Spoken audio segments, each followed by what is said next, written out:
Kaya pinag-aral kong anak ko sa Lasal. May taga-ama ba dito? O di ba ako lang? Wala man lang nagsinungaling. Kahit ngayong gabi lang. Samahan natin si Alex, mukhang tanga na eh. Talagang kinimkim, talagang sa sobrang kahihiyaan niya sa ama. Mari, taga-ama ako pero ayokong mami. Proud ako sa Ama Computer College. May endorser kami na si Sarah Geronimo, Daniel Padilla, at Bong Revilla. Hindi sila nag-aaral doon. Nag-endorse lang sila. Pinag-aaral ko ang anak ko sa Lasal. May taga-Lasal ba dito? Yes. O diba? Proud kayo, no?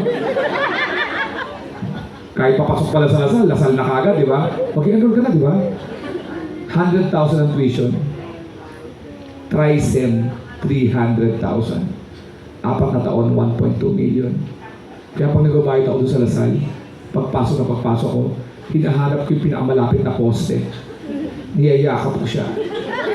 Ando doon yung 1.2 million ramdam ko. Kapag dinemolish yung hype na eskwela na yan, kukuha ko ng hollow blocks, baka bawi-bawi man lang. At nag-graduate yung anak kong taga-Lasal na millennial, anong sabi sa akin? Daddy, I need to rest. Pagod ka?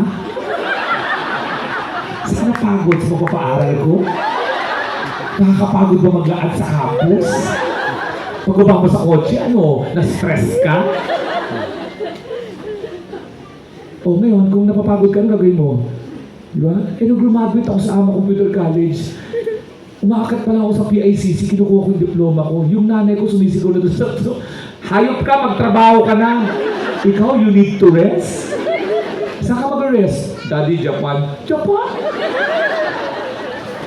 Mga millennial ang hindi mag-travel, no? Japan, South Korea, Malaysia. May nakikita ko mga mamis dito. Pagkasama mo mga nanay mo, pag magbabakasyon kayo, kahit saan, pagpasok sa hotel, pag uwi na kagad nasa isip. Di ba? Oh. Yung bedsheet, yung towel. Tingnan mo kung may hairdryer, uuwi natin dyan. Tatawag sa reception, hello, pwede mahingin ng 3 shampoo, 3 sabon.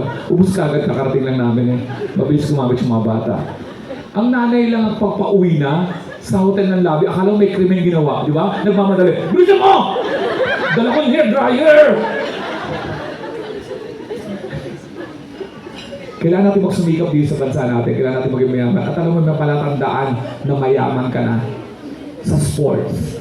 Basketball, medyo pwedeng mayaman, pwedeng mahirap kasi pwedeng, di ba, pwedeng laruin kahit saan. Anong sport ang alam mong mayaman ka na? Golf. Salamat, golf lang ang sinabi nyo. May isa akong event na pinuntahan, may nagsalita, polo. Kung polo ang sport mo, masyado ng kurap ang pamilya mo. May involved ng kabayo yun. Medyo may antipati ka ng pamilya mo na napagkatapos magkabayo. Diba pag-uwi mo sa bahay, Pakundo! Ang kabayo! May kwarto yun. Golf lang tayo, salamat. At maayos pa rin ang pamilya nyo. Ang golf ang talagang pangmayaman. Di ba? Dahil pag nag-golf, Lacoste shirt, Lacoste short, Lacoste shoes, Lacoste hat. Di ba? Tapos ang mga usapan. May investment akong 3 million. Did you receive it? I said it by a bank. Wala nag-uusap ng golf na ganito, na, di ba? Asa yung sukli ko kagabi? May deposit ko yung bote, ha? Asa yung ding-dong? Parang tangang golf, no? Kung di lang pang mayaman, parang tanga yung sport na yun. Papaluin mo, tapos susundan mo yung bola pinalo. Grupo pa kayo. 18 beses yung uulitin nyo. Tapos may champion sa dulo. Champion ng katangahan.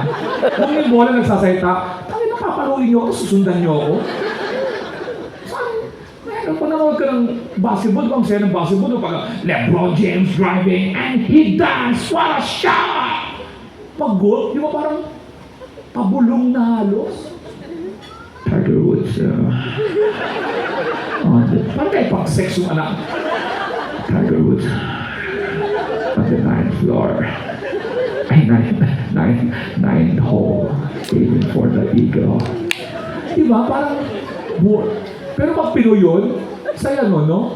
Pag Pinoy yun sa seta, kahit tahimik sa masaya yun. Parehas si Tiger Woods na sa 9th hole na, no? At titirahin yan para parang na mag-eagle pare. Pinabati ko nga pa rin kaibigan ko.